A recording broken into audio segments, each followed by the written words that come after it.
Yeah, I'm fine. I'm just concentrating on the filming. Okay. Yeah, can I just take your numbers, please? Are you filming me? We are, yeah. Yeah, you are now. Engaging with you. Yeah, okay. Yeah. Can I? You can take the numbers, mate. 3406. Thank you very much. We've only come out. Can I take your number, please? 3026. And I'm the sergeant, Scott Manning. You're the sergeant. Okay, thank you very much. It's a social experiment that I'm doing. Right. Yeah. So. Explain exactly what that means. Well, I don't have to explain. I mean, don't answer me like that. I mean, if we're gonna have a conversation. Can I ask you what your social experiment is then, please? Okay. Well, there's been some abuse around people filming in public, and the police have abused powers. It's to see what sort of interaction I'm going to get by doing a legal activity. Yeah. Okay. Do you not see, from the point of view of the police officers, that the vulnerability for us when we're coming in and out, and so not everyone's going to know who you are. Fair enough. And immediately that's going to maybe cause them some concern. Do you not think you have some sort of civil duty to try and sort of help the police to be able to feel a little bit more comfortable coming in and out of the police building? Okay. When the officer claims the vulnerability because not everyone knows who the auditor is, he reveals a fundamental misunderstanding of public space. The truth is you don't have to identify yourself to the police simply for filming. There is no legal requirement for someone to provide personal details unless specific legal conditions are met, which clearly hadn't been here. Labeling a lawful observer as a vulnerability just because he's holding a camera shows how suspicion is being manufactured, not discovered. Then the officer doubles down by guilt-tripping the auditor, suggesting he has a civil duty to make police feel comfortable. But that flips policing on its head. It is not the public's job to adjust lawful behavior to ease officers' feelings. It's the officer's duty to respect public rights and uphold the law without bias. If what I'm doing is legal, no, I didn't ask you if it's legal. No, but if it's legal, it's not a matter of what you just said to me. It's a legal activity, so therefore I can do it. So by your explanation to me, it makes sense, but it's also a legal activity, so you've got to respect that I can do it. At no point have I said that you can't. No, I know you haven't, so I asked you a but that's the question, conversation, and it'll go round. You refuse to answer that. You don't feel that you've got. Do I have to answer it? No.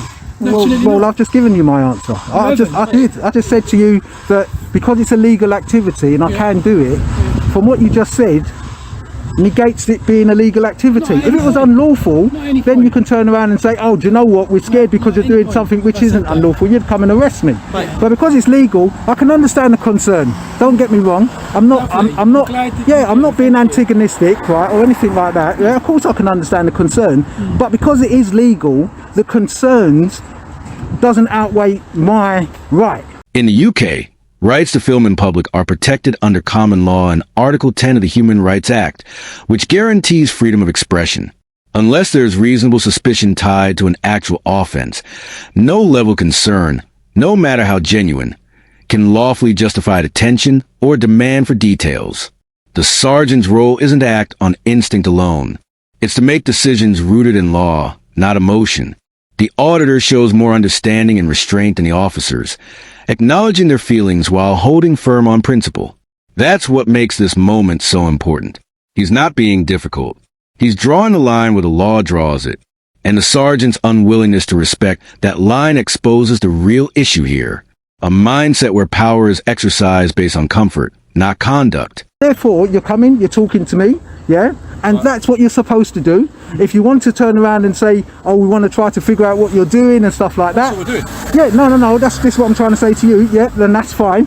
And if that's the case, and you've figured out that I'm doing a legal activity, then that should be the end of the conversation, really. I mean, you can come, you can give your opinion, you can tell me whatever you want to tell me, but all I'm going to say to you is, I ain't doing nothing wrong. I get that's what you're saying. We're just asking you why you're not doing anything wrong. Because it says so, it's a law. No, you've said you're doing a social experiment. We've said what sort of experiment are you doing. That's all we've asked you. No, there's a lot of things that are not legal.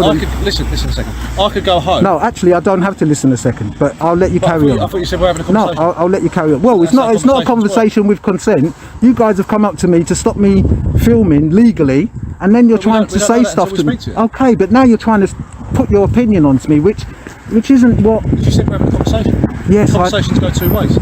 I know you've explained this is a social experiment. Yeah. We've got no way of actually testing. The auditor has been open, clear, and calm about what he's doing. He's not hiding. He's not acting evasively. He's explaining himself while filming in public, which is entirely lawful. That explanation in itself should be the end of it. But instead, the sergeant shifts the burden onto the auditor, essentially saying, "We don't believe you and we don't have to." That's not how it works. In the UK, you don't need to prove your innocence to be left alone. It's the police who need reasonable suspicion to justify interference. What's worse is the implication that transparency still isn't enough. The auditor stated his purpose, not that he had to, and yet the officer clings to doubt as justification for pushing further. It's a clear abuse of discretion and a sign of bias-driven policing where rights are ignored in favor of what-if scenarios. Really? Well, Yeah, the this way is that your you're opinion, testing and it. the fact Okay, that let this you finish is first. the fact that this is quite a vulnerable premises. The police officers coming in and out. Quite recently, we've had quite a lot of attacks and people that have been attacked coming in and going out. So what I'm going to do, I'm going to detain you for the purpose of the search. Okay. Using the powers of the Terrorism Act. Okay. Before you do that, can I just ask you to look in my backpack, in the pocket, in the back pocket, yeah?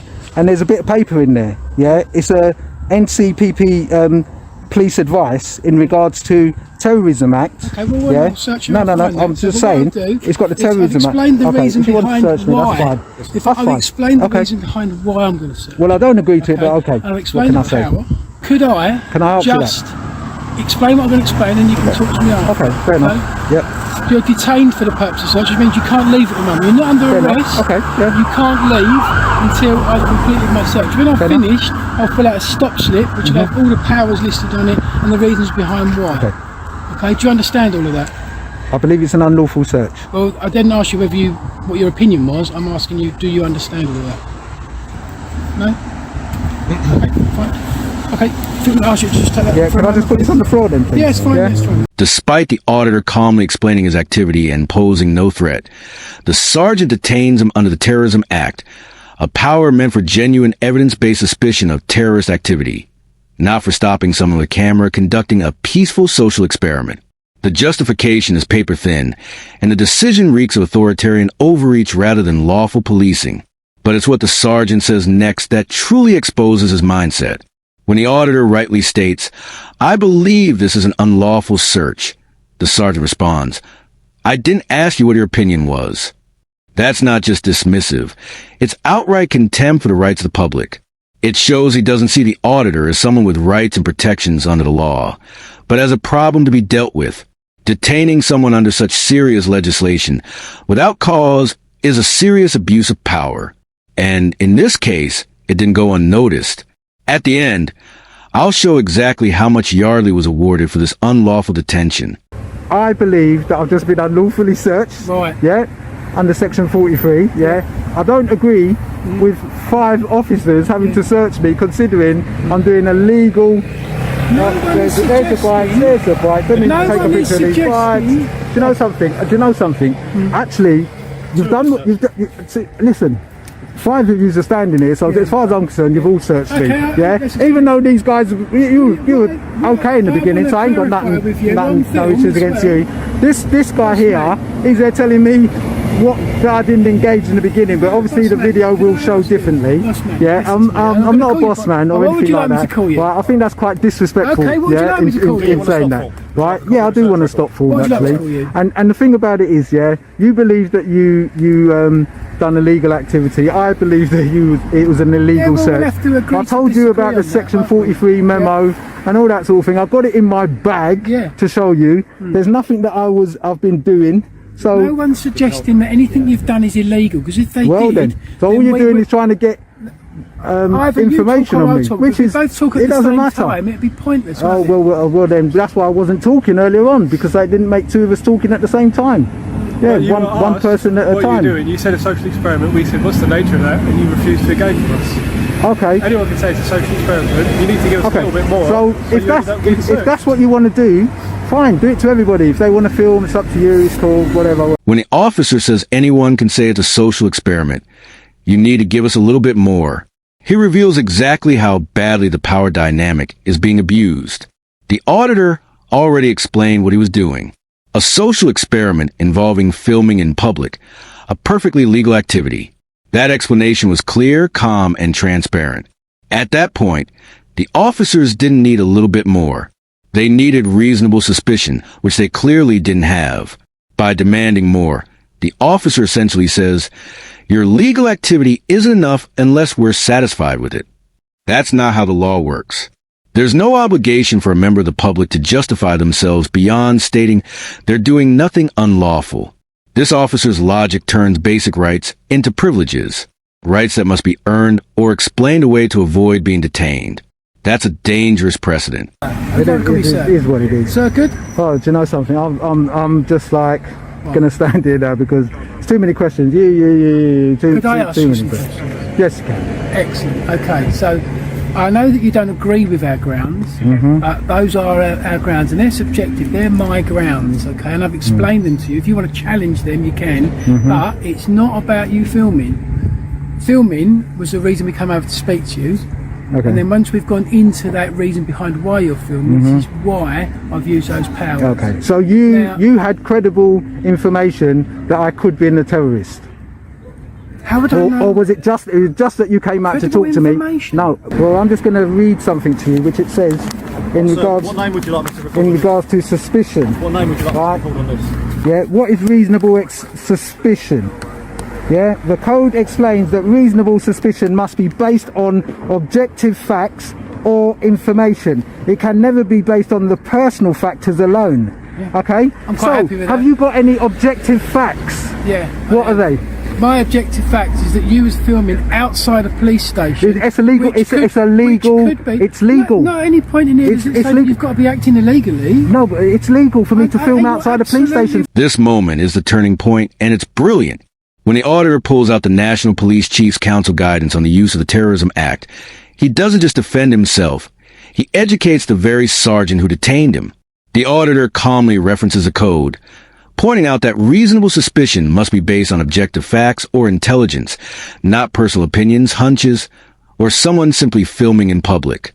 That's not a theory. It's straight from official police guidance. The look on the sergeant's face says it all. He knows he's been caught out, not by rudeness or defiance, but by someone who knows the law better than the officers enforcing it. This isn't just about a search gone wrong. It's about a sergeant being shown in black and white that his decision to detain someone under counter-terror powers had no lawful foundation. You're absolutely right. But why come out then? If I'm doing something which is legal, I'm not arguing. As what you said earlier on, or this officer said, it's a conversation and we've both got a conversation, so it's not an argument. Don't try to twist it, because he's already tried to twist stuff a little bit earlier on. You're maybe trying to provoke us now. Not at all. Not at all. So if that's the case, then I'd advise you guys to go. Well, once we're finished, we will. Okay, so I'm not trying to provoke you. I'll zip it. Or shall you zip it? Which one? I don't mind. Yeah? Zipping it? Right, okay. So you're not going to give us your name? No. You're not going to tell us where you come from? You're not going to try and put the officers inside that building at rest? The person outside is fine, there's no issues with them.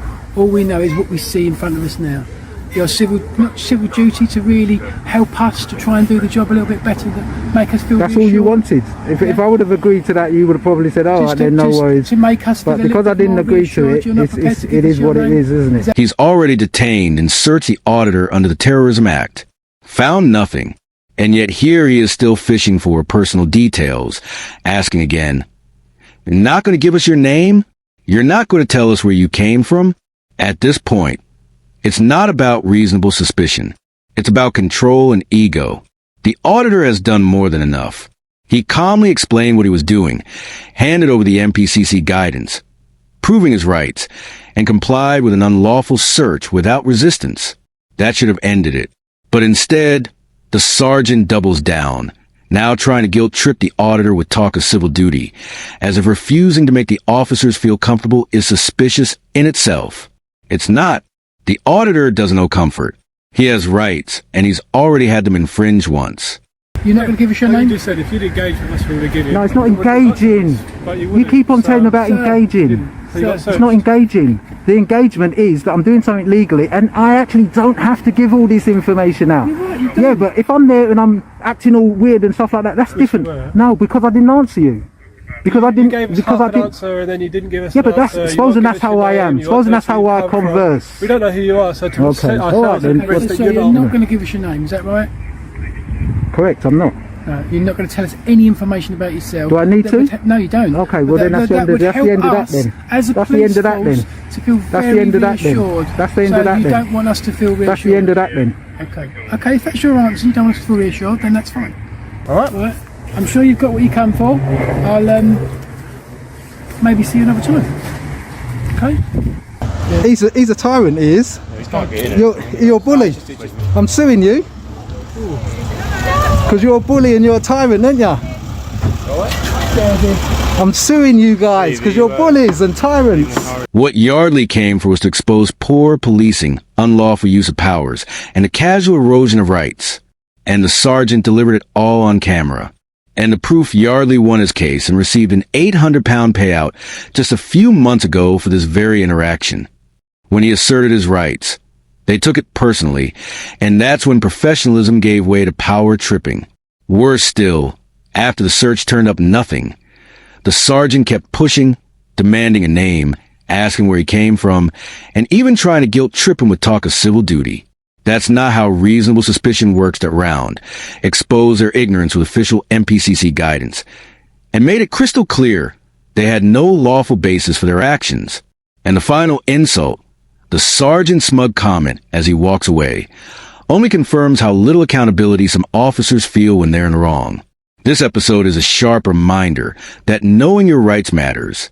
Because when officers forget the law, it's up to people like Yardley to hold them to it. That's it for today's video. If you enjoyed this episode, don't forget to like, comment, and subscribe. It really helps me continue with my independent coverage. Also, don't forget to check out Yardley Ski. His channel is linked in the description. Show him some love. Thanks for watching.